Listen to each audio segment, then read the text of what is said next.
Welcome to Benny Benny 2178, where you learn English and Luganda easily. And for my subscribers, keep tuned for better and good learning lessons coming soon. So let's start Ska to Tan Diki. Exercise. Ebibuuzo. Underline the nouns in the sentences. Underline the nouns in the sentences. Saza kumanya g'ebintu mu mboozi. Saza kumanya g'ebintu mu mboozi. Kato is playing football. Kato is playing football.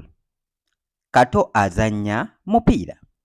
Kato azanya mupiira. And what's the noun? Kato.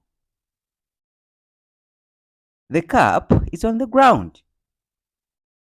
Ekikopo kiri wansi. The cup is on the ground. Ekikopo kiri wansi. And what's the noun? Cup. Peter and Rita are coming. Peter and Rita are coming. Peter and Rita bajja. And what's the noun? Peter and Rita. Okay, let's proceed. Translate these sentences in Luganda. Translate these sentences in Luganda. Kyusa emboozi zino mu Luganda. Kyusa emboozi zino mu Luganda. Every Monday, he would play football. Buli Monday, ye yandibadde azanya mupiira. Buli Monday, ye yandibadde azanya mupiira. The crocodile is very big. The crocodile is very big.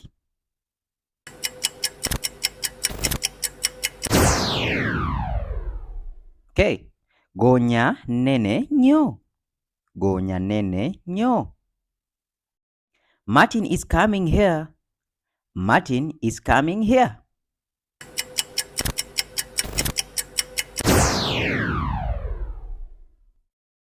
Martin ali kujja wano.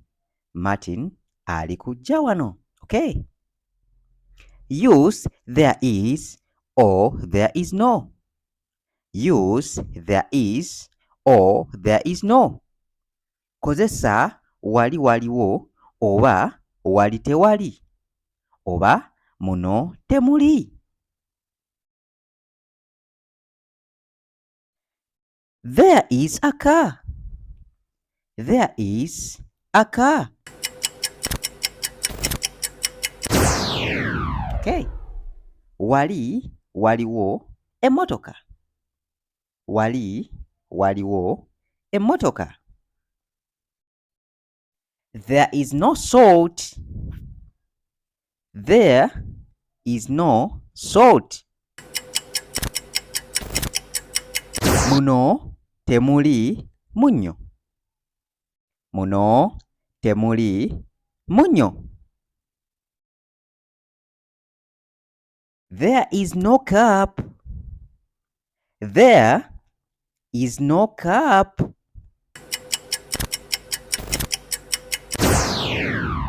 Wali tewali kikopo.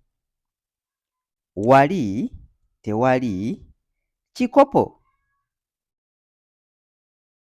What is a hobby? What is a hobby?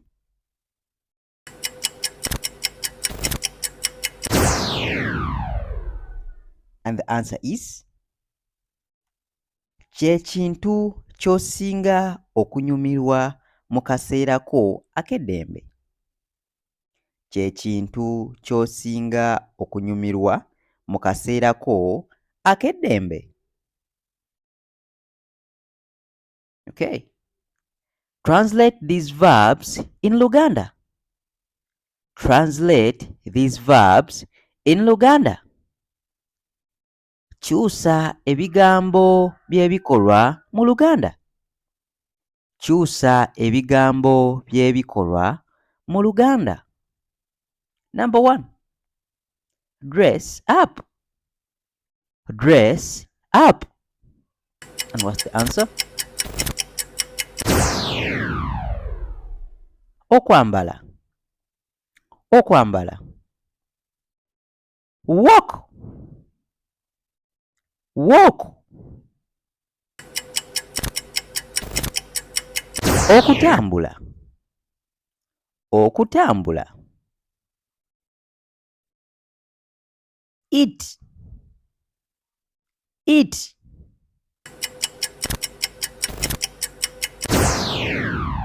Okulya. Okulya. Sleep. Sleep. Okwebaka. Okwebaka. Laugh. Laugh.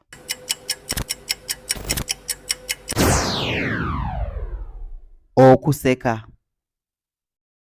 Okuseka. Talk. Talk. Okwogera. Okwogera. Run. Run.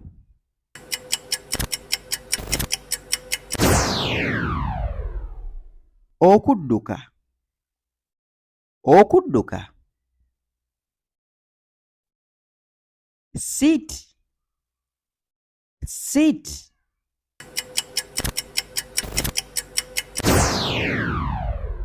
Okutuula.